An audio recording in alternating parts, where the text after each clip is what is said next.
이전 섹션에서 투명 각막의 굴절률을 설명하기 위해 코시 방정식을 소개했습니다. 코시 방정식은 투명 기판에도 적용할 수 있습니다. 유리 또는 플라스틱 기판의 가장 일반적인 접근 방식입니다. 이 섹션에서 유리 기판의 굴절률을 결정하기 위해 코시 레이어를 사용하는 글래스 서브스트레이트 모델을 사용할 것입니다. 투명 기판을 사용하면 빛이 기판 후면에서 반사되어 디텍터에 도달할 수 있습니다. 후면 반사의 디텍팅은 전면 반사와 일관성 없는 비간섭 결합을 할 수 있으므로 일반적으로 바람직하지 않습니다. 후면 반사는 타원 측정 데이터에 영향을 주어 분석 시 고려하지 않고 제대로 처리하지 않으면 오류가 발생할 수 있습니다. 다행히도 후면 반사는 쉽게 피할 수 있습니다. 투명 기판의 후면 반사를 방지하는 방법은 몇 가지가 있습니다. 첫 번째, 측정 빔 사이즈보다 두꺼운 기판을 사용하거나, 두 번째, 매우 작은 측정 빔을 사용하거나, 세 번째, 쉐기 모양의 기판을 사용하여 후면 빔을 공간적 분리하는 방법입니다. 또는 빛을 산란시키기 위해 뒷면을 거칠게 하거나 뒷면에 굴절률 매칭 물질을 적용하여 뒷면 반사를 산란 또는 흡수하도록 합니다. 비평광, 디폴러라이제이션 데이터는 측정된 데이터에서 후면 반사의 증거를 확인하는 데 사용할 수 있습니다. 만일 비평광이 본질적으로 0일 경우 후면 반사가 디텍터에 도달하지 않습니다. 이게 올바른 분석을 위한 선호 조건입니다. 만일 후면 반사가 디텍터에 도달할 경우 컴플리트 이즈는 이를 설명하기 위해 모델의 후면 간섭의 영향 정도를 포함시킬 수 있습니다. 이 상황을 더 잘 이해하기 위해 후면 반사가 디텍팅 되거나 그렇지 않는 유리 기판의 데이터를 살펴보겠습니다. 라이브러리 탭의 예시 폴더에는 3개의 유리 기판 파일이 있습니다. 첫 번째, 글래스 서브스트레이트 러프 SE. 뒷면을 기계적으로 거칠게 한 유리 슬라이드. 두 번째, 글래스 서브스트레이트 스무스 SE. 뒷면이 처리되지 않은 유리 슬라이드. 세 번째, 글래스 서브스트레이트 테이프트 SE. 뒷면을 무광택 테이프가 적용된 유리 슬라이드. 먼저 첫 번째 데이터 세트를 열고 나머지 두 데이터 세트를 추가하여 3개 모두를 동시에 그래프로 표시합니다. 어널리시스, 데이터 오픈을 클릭하여 글래스 서브스트레이트 러프 파일을 엽니다. 다시 오픈 버튼을 마우스 오른쪽 버튼으로 클릭하고 어펜드 데이터를 클릭하여 글래스 서브스트레이트 스무스 및 글래스 서브스트레이트 테이프트를 추가합니다. 다중 데이터가 열려 있으면 그림과 같이 그래프 위에 새 메뉴가 나타납니다. 각 데이터의 푸사이를 비교하려면 그래프 올 데이터 세트 상자를 선택합니다. 푸사이 및 델타를 각각 따로 표시하려면 그림에서 더블 Y 액시스에 체크를 클릭하여 제거합니다. 그림에서 글래스 서브스트레이트 스무스는 진한 파란색 곡선이 있는 데이터 세트 샵이입니다. 일반적으로 후면에 광택이 있는 유리 슬라이드의 데이터이며 후면 반사의 결과는 파란색 곡선과 같이 데이터로 표시됩니다. 데이터 샵1 및 샵3과 비교하여 300나노미터 근방을 주목하십시오. 샵1 및 샵3의 두 데이터의 후면 반사는 각각 거칠기 및 테이프를 통해 제거되거나 억제되어 있습니다. 300나노미터 미만에서는 빛이 유리에 흡수되어 후면에 도달하지 않거나 후면 반사가 유리에 흡수되어 디텍터에 도달하지 못합니다. 이러한 후면 반사로 인한 데이터의 변동을 모델 과정에서 고려하지 않을 경우 분석 결과에 오류를 발생시킵니다. 그래프 올 데이터 세트 옵션은 3개의 데이터 세트를 빠르게 비교할 수 있지만 사용자 정의는 할 수 없습니다. 예를 들어 색상을 변경하거나 전체 곡선의 부분 집합을 선택할 수 없습니다. 이러한 용도로 그래프 스크래치 패드를 사용합니다. 그래프 영역 내에서 마우스 오른쪽 버튼을 클릭하고 그림과 같이 카피 데이터 투 그래프 스크래치 패드를 선택합니다. 이 옵션은 현재 그래프에 표시된 모든 곡선을 복사하고 추가 편집을 위해 내부 패드에 배치합니다. 다음 동일한 오른쪽 클릭 메뉴에서 뷰 그래프 스크래치 패드를 선택합니다.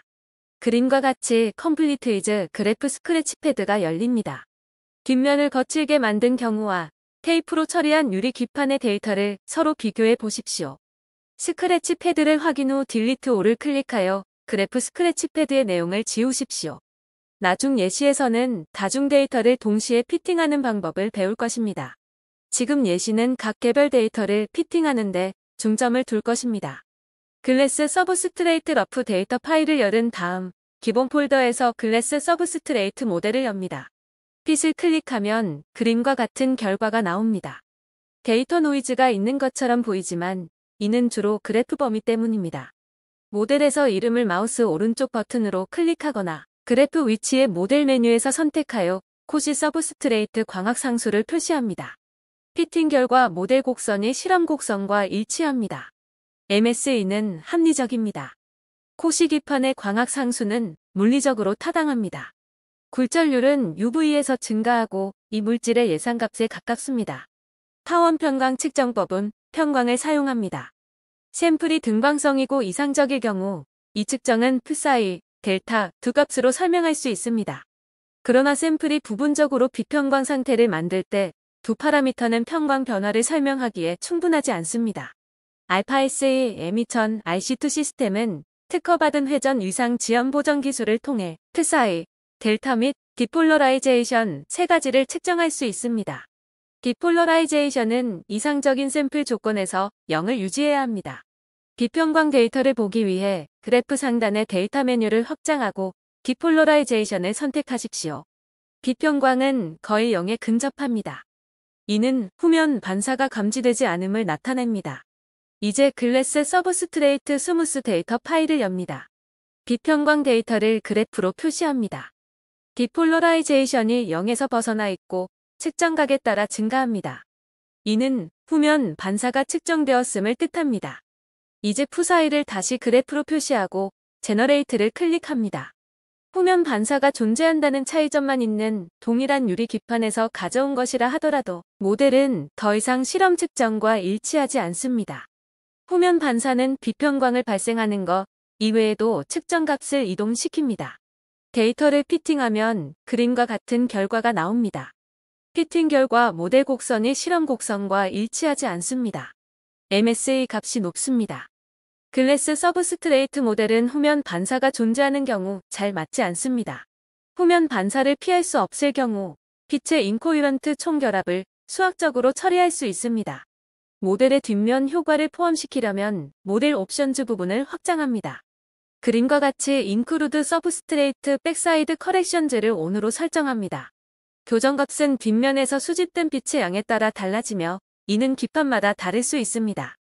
마우스 왼쪽 버튼을 클릭하고 시작값을 0 또는 1과 같은 낮은 숫자로 설정한 후 샷백 리플렉션즈를 오른쪽 마우스로 클릭하여 피팅 파라미터로 만듭니다.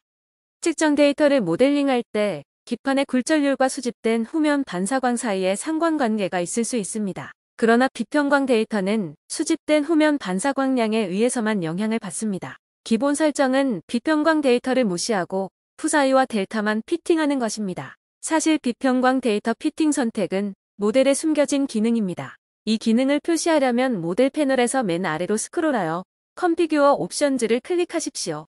그림과 같은 다이얼 로그 상자가 열립니다. 핏 옵션 부분에서 인크루드 디폴러라이제이션 데이터 옆에 확인란을 선택한 다음 OK를 클릭하십시오. 이제 이 옵션이 모델에 추가되었으므로 선택할 수 있습니다. 핏 옵션즈 부분을 확장하고 인크루드 디폴러라이제이션 데이터를 ON으로 설정하십시오. 컴플리트 이즈에는 이전의 두 가지 기능이 이미 포함된 모델이 사전에 구축되어 있습니다. 다른 모델과 마찬가지로 라이브러리 탭의 기본 폴더에 있습니다. 글래스 서브스트레이트 스무스 애쉬 데이터를 엽니다. 데이터 패널에서 셋 레인지즈 버튼을 클릭하여 데이터 레인지 다이얼로그 상자를 여십시오. 최소 파장을 375로 설정하십시오. 이 애쉬는 UV 흡수를 피하기 위해 파장 범위를 375나노미터 이상으로 제한합니다. 글래스 서브스트레이트 위드 백사이드 리플렉션 모델을 사용하여 핏핏을 클릭하십시오. 결과는 그림과 같습니다. 피팅 결과 모델 곡선이 실험 곡선과 일치하여 후면 교정이 효과적임을 나타냅니다. MSE는 합리적입니다. 그러나 표면 거칠기는 음수이며 가장 짧은 파장에서 굴절률이 하락하기 시작합니다. 모델에 몇 가지 수정 사항이 필요합니다. 모델을 원래 시작값으로 복원하려면 피팅을 리셋하는 것이 좋습니다. 핏 리셋을 클릭하십시오. 먼저 이전 결과가 마이너스 거칠기 값을 산출했으므로 이 값을 끄고 비슷한 정도로 피팅이 되는지 다시 확인합니다. 다음 이전 결과에서 낮은 파장에서 약간의 굴절률 하락은 코시 방정식의 음수 파라미터C 때문입니다.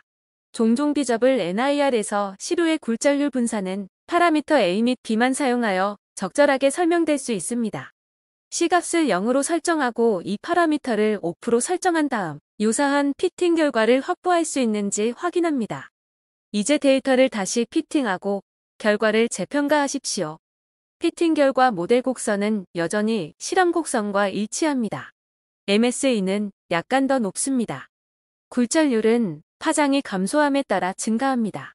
모델의 물리적 특성이 개선되면 더 높은 MSE 값은 허용됩니다.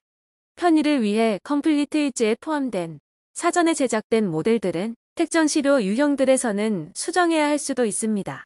항상 결과를 평가하고 확인하십시오.